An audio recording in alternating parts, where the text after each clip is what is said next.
Hi and welcome to this new series. I'm Birta, and every Friday I want to read to you stories about creepy encounters and other strange things. Let's get into the stories. When I was 18 or 19, I lived in Beaufort, Georgia, alone as I had separated from my husband at the time. This was in 90 or 91. I worked at a convenience store and lived alone in an awful trailer.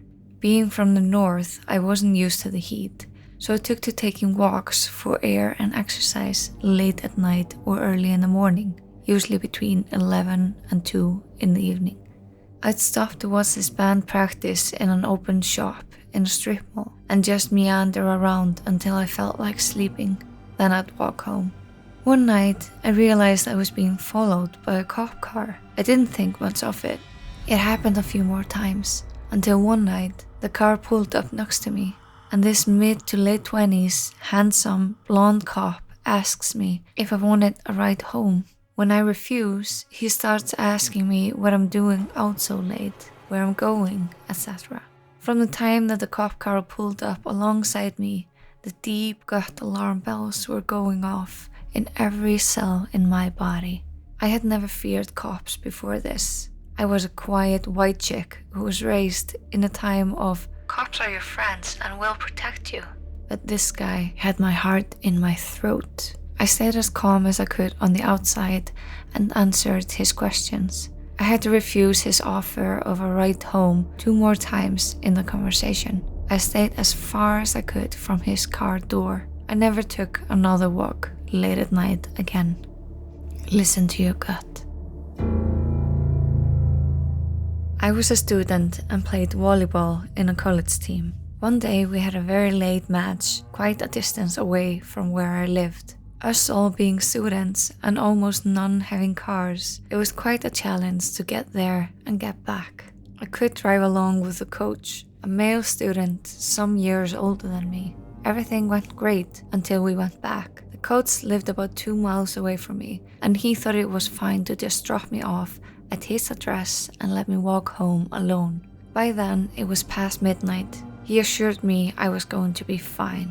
So I started walking. It was a well-lit road with flats on the right-hand side and a cemetery and trees on the other side.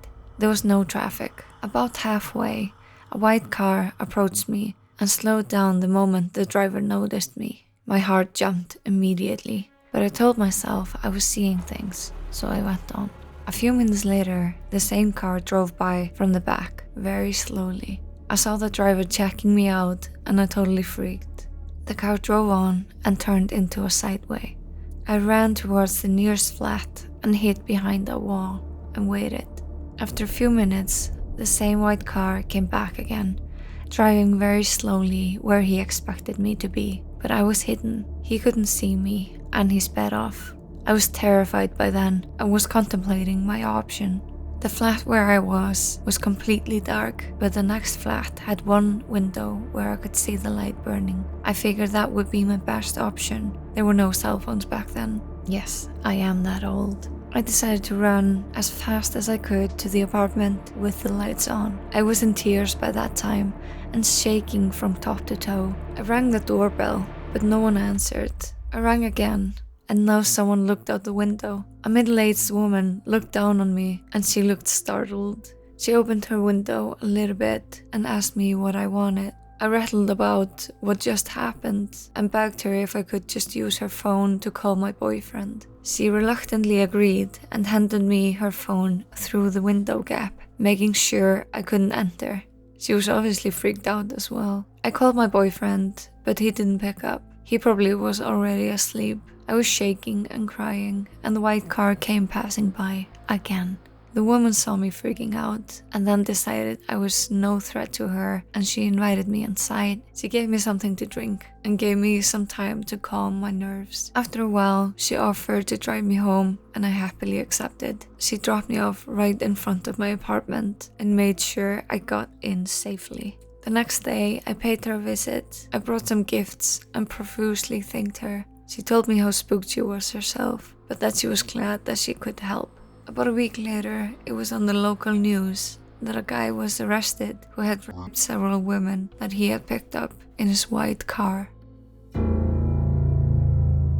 For some background, my roommate and I are both females in our 20s. We used to rent a second-floor apartment in a historic home with a big wraparound porch. We were the only tenants, and our landlords ran a business out of the first floor but did not live there. We could access the stairs to our floor by crossing through the porch or walking around the side of the house. The area we lived in was a little sketchy and pitch black at night aside from our porch light, so my roommate would often call me when she was walking home at night to help her feel a little less nervous. When she got close enough to the house, I would watch her until she got to the porch, at which point I could no longer see her because of the angle of the window. She called me as usual one night around 9:45 in the evening.